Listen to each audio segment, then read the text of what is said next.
My dad would be out in his shop tinkering all the time. Just always liked them. You know, they're fun cars to drive. It's just really a neat car.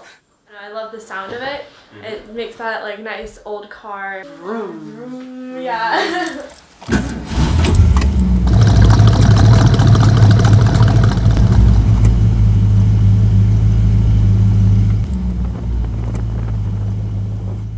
I remember when they first came out, they were just cute little cars, and I just really liked them. Out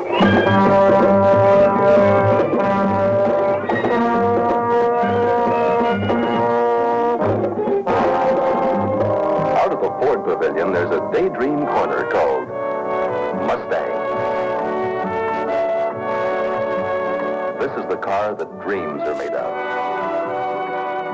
It was a real cheap price. I think you could buy the first one, a hardtop, for around $2,300. Very cheap, but cool, yeah.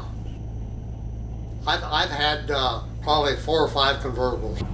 I don't like my hair blown, but you put up with it. I drove by the lot. There were 3 Mustangs on that lot, 2 fastbacks and this one. And I whipped in, looked at it, and I said, why not? I talked to the salesman. I said, I want that one. And I bought it that night. We worked in the same district. Bethel was a small district then, so we knew each other, but I was a new divorcee sort of, and raising 2 kids by myself, and I couldn't afford a car. And he was quite a catch. I did leave him a lot of notes. The notes would say, don't park this here because I want one and I can't afford it. And then one day I left the bee, the horny bee, the little tiny fuzzball thing. I don't know. Yes, it was a big fad. Everybody was doing it. Yeah, you tie all this yarn together and then you trim it and it makes little animals out of it. And we went to a bar and had a drink and he said, I'm falling in love with you. And I said, don't fall in love with me because I'm not getting involved with another man and I sure as hell am not marrying another Norwegian. And it was just months after that we were married.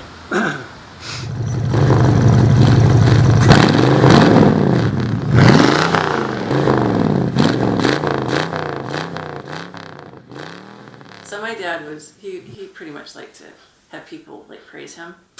So he would take all of his cars to shows, and his first car was that Camaro, like a '69 Rally Sport, and it was super cute. But every time he took it to a show, and they would always say, oh, that's a beautiful car, but too bad it's not a Mustang. So it's like eventually he's like, I'm going to have to do a Mustang. That's all there is to it. And then he started putting this one together, and he said, I want this one to be a driver. So I'm not going to put it back to like original color. I'm going to pick the color I want. And then he said, this is Molly's car. And the first time he said that, we all went, what? Yeah, I'm doing this car for Molly. Because that was the only grandchild at the time. And we're like, oh, okay, never really thinking what would actually happen. I just remember looking at it and just it being gorgeous. Oh, I was probably 6. It was a sunny day and there was a hat. Actually, I still have that hat and it says Mustang on it. It went with the car and I asked if I could keep the hat and my grandpa said yes. And then he had back surgery and they didn't know he had lung cancer. And they found it that night when he ran like 104 fever. It was really strange and to find out it was cancer, and at that point they gave him 3 weeks to live. It was terrible. So I think it just really means a lot because it's so much of him in that car. You know, he built the car for him to drive and then he got sick and wasn't able to. I don't know, I just pictured they would go and have fun in the car. That's what I wanted.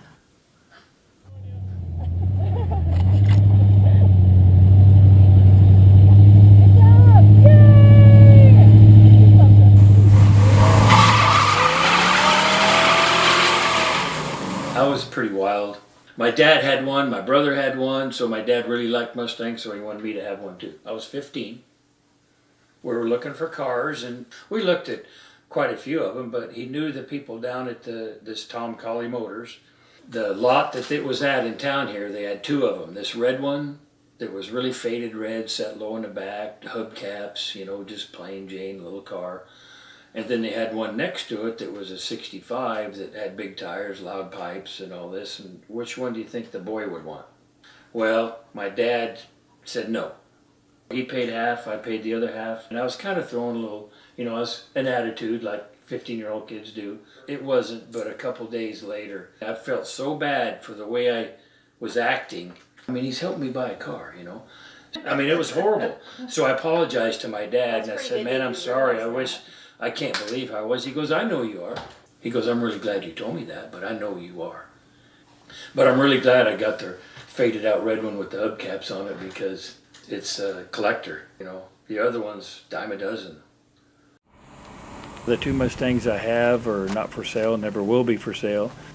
The 64.5 convertible is for my daughter Heather, and the 65 GT Fastback is for my son Brendan. It's going to be for them. I'll just pass it on to them.